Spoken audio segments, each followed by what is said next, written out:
संग्राम में आपके साथ मैं दीपा बाफिला। 70 के संग्राम में उत्तराखंड की तमाम सियासी खबरों का रुख करेंगे, लेकिन उससे पहले बात कर लेते हैं यूक्रेन की युद्ध भूमि की, जहां पर रूस की तरफ से लगातार बमबारी जारी है और जिस पर पूरी दुनिया की नजरें लगातार टिकी हुई हैं। यहाँ पल पल बदल रही तस्वीरों पर दुनिया के साथ साथ हिंदुस्तान और उत्तराखंड की नजरें भी लगातार टिकी हुई हैं। यूक्रेन पर रूस के हालातों का आज 11वां दिन है, ये आपको बता दें, और आज भी कई शहरों में सुबह से ही रूस के कई हमले देखे गए हैं। यूक्रेन की युद्ध भूमि से हर दिन खतरनाक तस्वीरें निकल कर के सामने आ रही हैं, जिन्हें पूरी दुनिया देख रही है। और ऐसे ही एक तस्वीर वहां से सामने आई है, आपके सामने हम रख रहे हैं, जिसमें एक कार सड़क पर दौड़ रही है और उसके ऊपर अचानक से बम आकर गिरता है। तो वहीं एक और तस्वीर भी आपके सामने है, जिसमें एक शख्स के पास अचानक बम आकर गिरता है और चीख पुकार वहां पर मच जाती है। बताया ये जा रहा है कि यहाँ पर रूसी सेना का हमला लगातार जारी है। रूसी सेना का बम आकर गिरा था और इसी वजह से कहा जा रहा है कि यूक्रेन में अब जान के भी लाले पड़ गए हैं। ये तस्वीरें बयां कर रही हैं। Детей 200-х вывозили, мирное население, маленькие.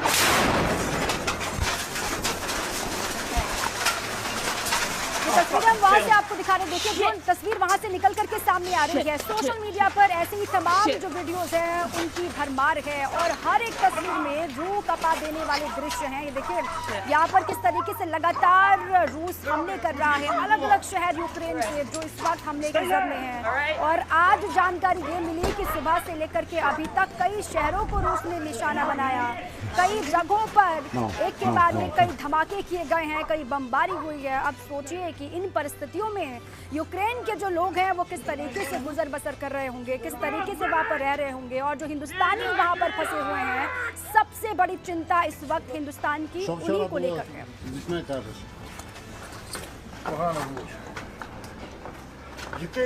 देखिए फिर से वीडियो आपको दिखाते हैं। देखिए एक शख्स वहाँ पर खड़ा है, अचानक से बम फटने की आवाज वहाँ पर आती है और फिर अचानक से सन्नाटा पसर जाता है। देखिए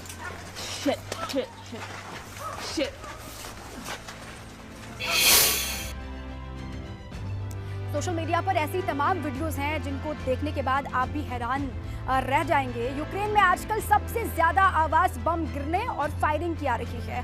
हालात इतने वहां पर खराब हो गए हैं कि यूक्रेन के 6 शहरों में गैस की सप्लाई जो है वो ठप पड़ गई है, ऐसी जानकारी है। जबकि यूक्रेन में गैस सप्लाई के 16 सेंटर ठप हो चुके हैं, जिस वजह से अब लोगों के सामने एक और मुश्किल खड़ी हो गई है। लोगों को अपने जान को बचाने के लिए भी जद्दोजहद वहाँ पर करनी पड़ रही है। और इस वीडियो में आप यूक्रेन के एक शहर में हो रही फायरिंग की आवाज़ को साफ सुन सकते हैं और वहाँ पर क्या मंजर होगा उसको भी महसूस कर सकते हैं। ये वीडियो भी आपके सामने हम रख रहे हैं, किस तरीके से वहाँ पर लगातार हवाई सायरन, फायरिंग, बमबाजी हो रही है। और इससे अंदाज़ा आप लगाइए कि वहाँ के हर एक शख्स के लिए वहाँ पर रहना कितना मुश्किल इस वक्त में हो रहा है।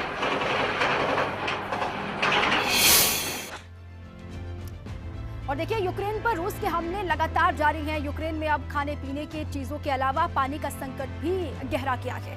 कई इलाकों में तो लोगों को बर्फ को पिघला करके उससे अपनी प्यास बुझानी पड़ रही है। एक रिपोर्ट आपको दिखाता है।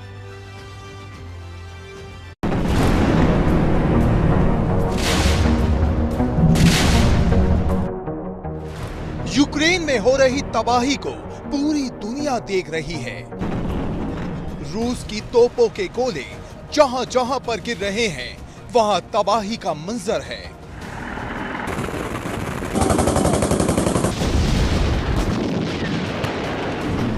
रिहायशी इलाकों में गिर रहे बम लोगों पर कहर बनकर बरस रहे हैं।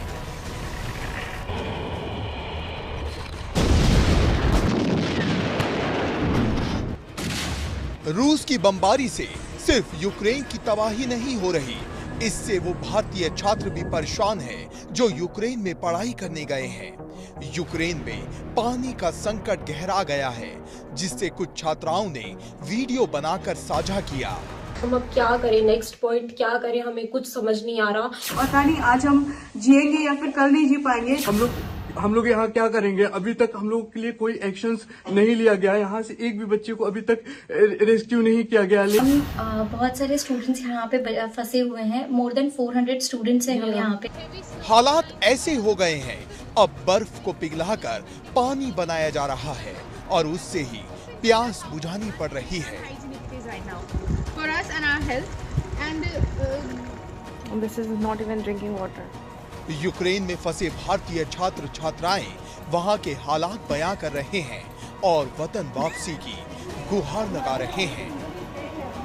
We are out of food, we are out of water, we are out of electricity. Russian troops have bombed or already have bombed a power plant near our university, so we don't have any essential supplies right now. इस तस्वीर को देखिए, लोग कैसे पानी को store करने में लगे हुए हैं। लोग जोखिम मोल लेकर बंकरों से बाहर निकलते हैं और फिर पानी लेकर आते हैं। बर्फबारी की वजह से कई जगह पानी की सप्लाई बाधित है, तो वहीं कुछ जगहों पर पानी की सप्लाई रुक गई है। मगर सवाल ये है कि ऐसे हालात में आखिरकार इंसान कितने दिन तक जी पाएगा? ना खाने का इंतजाम है और पीने के लिए पानी, और ना ही ये पता है कि सांसें कब रुक जाएं। Bureau report, ABP Ganga. तो यूक्रेन में जो हालात बने हुए हैं उससे हर कोई हैरान और परेशान है। ऐसे में इन परिस्थितियों से बाहर हिंदुस्तान के लोग लगातार निकल रहे हैं, छात्र निकल रहे हैं। रुद्रप्रयाग के अंकित की यूक्रेन से घर वापसी हो गई है। अंकित ने बताया है कि उसने यूक्रेन में किस खतरनाक माहौल को देखा। अंकित की घर वापसी पर उसके परिवार के लोग बेहद खुश हैं।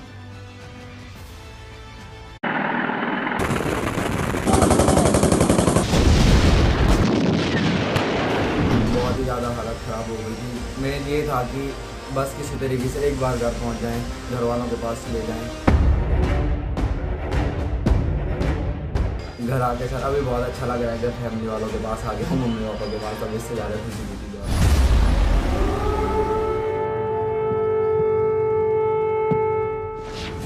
यूक्रेन से घर वापस लौटकर आए रुद्रप्रयाग के अंकित की खुशी का कोई ठिकाना नहीं है। परिजनों को अब इस बात की तसल्ली है कि उनका बेटा घर लौट आया है, मगर अंकित का यूक्रेन से घर वापसी तक का सफर बेहद ही चुनौतीपूर्ण और खतरनाक माहौल से होकर गुजरा है। किसी कलेक्टर ने हमको अपने डब्बे में चढ़ाया, उसमें से भी उसने बस हमको 14 लोगों को एक कंपार्टमेंट दिया है। तब जैसे हम लवीव पहुंचे, लवीव से फिर दूसरा था कि बॉर्डर तक अब कैसे पहुंचा जाए। लवीव से फिर एक दूसरी बस करी गई सर, उस बस का भी अप्रॉक्सीमेट जो किराया $200 या $300 रहा होगा, उसी बस का हमने $1400 14 बंदों ने पे किया, पर बंदा हमने। अंकित ने बताया है कि यूक्रेन पर रूस की बमबारी के बाद उन्हें काफी समय तक बंकरों में छिपकर रहना पड़ा। चावल आटा हमने रख दिया, लेकिन उसके बाद हमको रूम में ही नहीं जाने दिया गया हॉस्टल के द्वारा। उन्होंने कहा कि कभी भी रशिया अटैक कर सकता है, क्योंकि बिल्डिंग्स को भी तहस नहस कर रहा था वो, तो हमको एक ही गोद दिया जा रहा था कि आप बंकर्स में रहिए। तो बंकर्स में ना ही हमारे पास कुछ पकाने का साधन था, ना ही लाइट था, ना ही कुछ था। यूक्रेन में जब हालात ज्यादा बिगड़ने लगे तो इंडियन एम्बेसी ने भारतीय छात्रों को फौरन ही बॉर्डर एरिया की तरफ आने को कहा। जब कंडीशन बद से बदतर होने लगी तो उसके बाद एम्बेसी ने कहा कि आप किसी भी हालात में बॉर्डर तक पहुंच जाइए। बॉर्डर तक पहुंचने के लिए sir mainly sir approximate 800-900 kilometre दूर है कीव से अभी बॉर्डर। तो वहां तक पहुंचने के लिए हमारा जो मेन सोर्स था वो था ट्रेन, क्योंकि एयरपोर्ट्स तो सारे डिस्ट्रॉय हो गए थे। ट्रेन में इंडियंस को चढ़ने ही नहीं दिया जा रहा था, पूरा डिस्क्रिमिनेशन हमारे साथ किया जा रहा था। हमें बैग बाहर फेंके जा रहे थे, कपड़े फाड़े जा रहे थे। बहुत से लोगों को, मेरे ही साथ के बहुत से फ्रेंड्स में तो चोट लग गई थी। तमाम चुनौतियों से लोहा लेते हुए अंकित आखिरकार घर लौट आया है, मगर उसके जहन में अभी वो डर बना हुआ है जो उसने पिछले कुछ रोज में यूक्रेन के अंदर देखा है। एबीपी गंगा के लिए रुद्रप्रयाग से रोहित डिमरी की रिपोर्ट। तो उत्तराखंड के तमाम जो छात्र मेडिकल की पढ़ाई के लिए यूक्रेन गए हुए थे उनकी हिंदुस्तान वापसी लगातार जारी है, और टिहरी के छात्रों की भी वतन वापसी का सिलसिला लगातार जारी है। नई टिहरी के बोराड़ी निवासी पारस रौतेला भी घर वापस लौट चुके हैं। पारस रौतेला कीव में एमबीबीएस की पढ़ाई कर रहे थे, मगर यूक्रेन में बिगड़े हालात के बाद वो वहीं पर फंस गए। पारस की सकुशल घर वापसी से उसके परिवार के लोग बेहद खुश हैं, मगर यूक्रेन में अभी भी टिहरी के 24 छात्र फंसे हुए हैं, ऐसी जानकारी कही जा रही है, जिसको लेकर पारस बेहद परेशान दिखाई दे रहा है।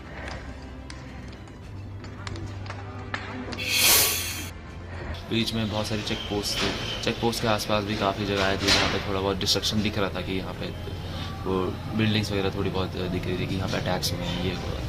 वो फिर हमने ट्रैवल करा काफ़ी, हर 5 किलोमीटर के अंदर एक वो यूक्रेनियन गवर्नमेंट थी जो हमारी वो कर रही थी, चेकिंग कर रही थी कौन है क्या है बस में। हमने फ्लैग्स वगैरह तो लगा ही रखे थे, अवेलेबल थे। सो हम ऐसे धीरे धीरे करके सुबह 4 बजे तक हम रोमानिया पहुँचे। रोमानियन बॉर्डर क्रॉस करा हमने। रोमानिया बॉर्डर क्रॉस करते हमें काफ़ी फैसिलिटीज़ प्रोवाइड हुई। यूक्रेन में मेडिकल की पढ़ाई कर रहे रामनगर के छात्र सौम्य गौड़ और एक और कामरन की घर वापसी हो चुकी है। ये भी वहीं पर पढ़ाई के लिए गए हुए थे। छात्रों की वतन वापसी पर परिजन बेहद खुश हैं। सौम्या ने यूक्रेन के हालातों के बारे में बताया कि यूक्रेन में हालात अभी भी ठीक नहीं है। यूक्रेन में ट्रेन में भी सफर करने के दौरान काफी दिक्कतों का सामना हिंदुस्तानी छात्रों को करना पड़ रहा है।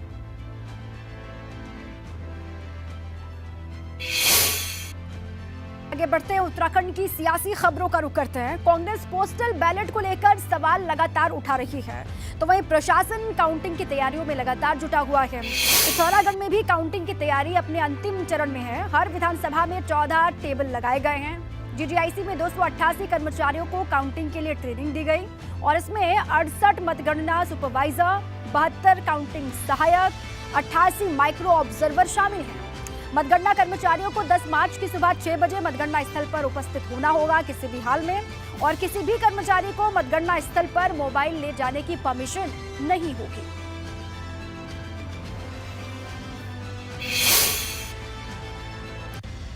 उधम सिंह नगर के नानकमत्ता जलाशय में सी प्लेन के राज्य सरकार के प्रस्ताव को केंद्र से स्वीकृति मिल गई है और शिक्षा मंत्री अरविंद पांडे ने इसके बारे में जानकारी दी। उन्होंने कहा जल्द ही जिले के नानकमत्ता और गोलरभोट जलाशय में सी प्लेन उतरते हुए दिखाई देंगे और राज्य सरकार के प्रस्ताव को केंद्र सरकार ने सागरमाला प्रोजेक्ट के रूप में मंजूर कर लिया है। 10 मार्च के बाद राज्य सरकार और सी प्लेन का संचालन करने वाली संस्था के बीच अनुबंध किया जाएगा। माना यह जा रहा है कि इससे गोलरभोज और नानकमत्ता जलाशय में पर्यटन को जरूर बढ़ावा मिलेगा।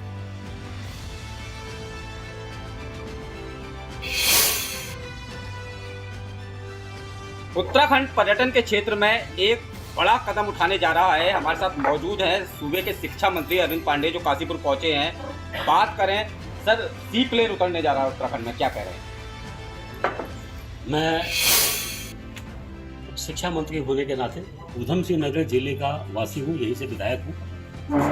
मैं अपने जिले की जनता की तरफ से, उत्तराखंड वासियों की तरफ से मैं सेंट्रल गवर्नमेंट का धन्यवाद दूंगा कि जिस कंसेप्ट को लेकर हमने छोटी सी मुहिम चलाई और अपने सेंटर के मंत्रियों से संवाद स्थापित किया और जो प्रस्ताव हमने भेजा था गोलरभोज जलाशय का और नानकमत्ता जलाशय का, क्योंकि यहाँ पर्यटन की अपार संभावनाएं हैं और यह प्रस्ताव हमने उत्तराखंड स्टेट के माध्यम से सेंटर को भेजा था।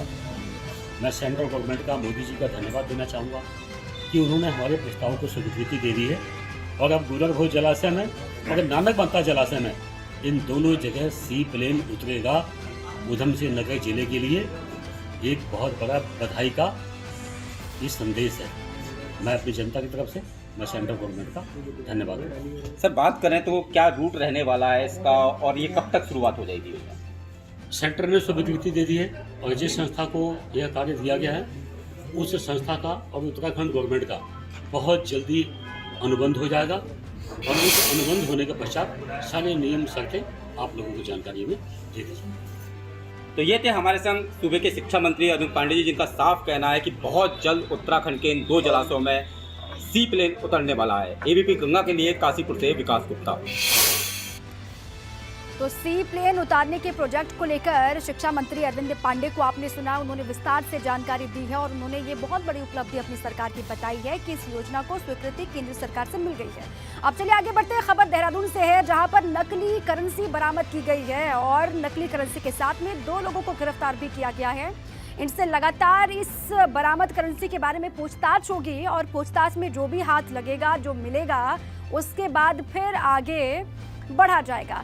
चक्राता में बड़ी मात्रा में नकली करेंसी बरामद की गई है। 2 लोगों को 8 लाख से अधिक की नकली करेंसी के साथ गिरफ्तार किया गया।